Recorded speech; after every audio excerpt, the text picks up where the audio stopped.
আর ছোটবেলা আমরা একটা কথা শুনতাম যে সাঁতার শেখার কোনো দরকার নাই, মানে পানির উপর বেঁচে থাকা শিখে নাকি সাঁতার শেখা হয়ে যায়।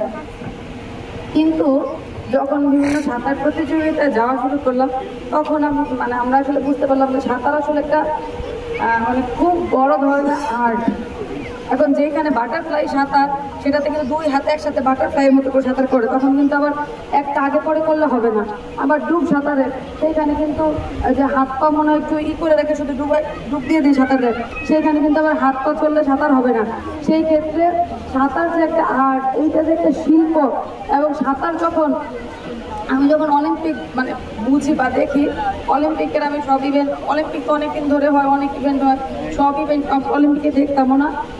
আমি মেনলি দেখতাম দুইটা ইভেন্ট, সেটা হচ্ছে একটা হচ্ছে সাঁতার আর একটা হচ্ছে অ্যাথলেট। হ্যাঁ, এই দুইটা ইভেন্ট, সাঁতার মানে সবাই যখন একসাথে পানির মধ্যে যখন ঝাঁপ দেয় তখন যে মানে সাঁতার যে সময়টুকু দেয় দেখলে মানে খুবই সুন্দর লাগে। মানে সাঁতার যখন দেয় তখন সবাই একসাথে যখন সাঁতার দেয় তখন দেখতে খুব সুন্দর লাগে। আমাদের বাচ্চারা এখান থেকে আমরা উদ্বোধনী অনুষ্ঠানে জানতে পেরেছি যে এখান থেকে অনেক বড় বড় সাঁতারু জাতীয় পর্যায়ে, আন্তর্জাতিক পর্যায়ে গিয়েছে এবং রাজবাড়ী ছোট জেলা হলে কালচারে খুবই সমৃদ্ধ। সকাল বিকাল দুটো সেশনে এবং মোট তোমাদের 21টি সেশনে এই প্রশিক্ষণটা হয়েছে। প্রশিক্ষণ শেষে তোমাদের আজকে সনদপত্র বিতরণ করা হবে। তো আমি আশা করি যে যেটা বলেছিলাম আগের দিন, যে সাঁতার আসলে সাঁতারে কিন্তু বিভিন্ন ধরনের ভেরিয়েশন আছে। হ্যাঁ, সেই ভেরিয়েশন গুলো আমি আশা করি তোমরা শিখতে পেরেছ। এখানে তোমাদের বুক সাঁতার, চিত সাঁতার, মুক্ত সাঁতার, প্রজাপতি সাঁতার। তোমরা যখন বড় কোনো জায়গায় ফাইট দিতে যাবা, যখন কোনো কম্পিটিশনে যাবা, জেলার বাইরে যাবা, বা আজকেও যে কম্পিটিশন গুলো করছো সেখানে যখন তোমরা যাবা তখন দেখবা যে এই সাঁতারে কিন্তু বিভিন্ন ভেরিয়েশনে তোমাদেরকে কিন্তু সেখানে সাঁতার দেওয়া লাগে। তো এই টেকনিক গুলো যদি না শিখতে পারো তাহলে কিন্তু তুমি কিন্তু প্রথমেই ডিসকোয়ালিফাই। তুমি ফার্স্ট, সেকেন্ড, থার্ড কিন্তু পরের বিষয়।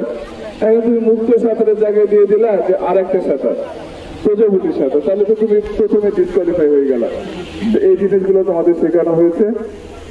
আর আমি আশা করি যে তোমরা যেগুলো শিখছো সেগুলো ধরে রাখবে। এই সুইমিং পুল তোমাদের সুইমিং পুল, এই সুইমিং পুলটা থাকলো তোমরা শিখবা। আমাদের ট্রেনার আছে, তোমরা নিয়মিত প্র্যাকটিস করবা, তাছাড়া কিন্তু ভুলে যাবা। নদীমাতৃক বাংলাদেশ, তোমাদের সাঁতার জানাটা খুব জরুরি, কারণ আমরা যে কোনো সময় যে কোনো ধরনের দুর্ঘটনায় পতিত হতে পারি। আর একটা হলো যে তোমরা যখন, অনেকের কিন্তু ডিফেন্সে চাকরি করার ইচ্ছা থাকে, যে কেউ হতে চায় আমি আর্মি হব, কারণ আবার পুলিশের ড্রেসটা পছন্দ, কিছুদের ড্রেস করে থাকে। তো সেই ক্ষেত্রে তোমাদের এই সনদপত্রগুলো কিন্তু এক্সট্রা একটা কারিকুলাম হিসেবে তোমাদের হেল্প করবে। সেই সাঁতারের নিয়ম কানুন মেনটেন করে তোমাকে সেই সীমানা যেতে হবে, এটা একটু মনে রাখবা।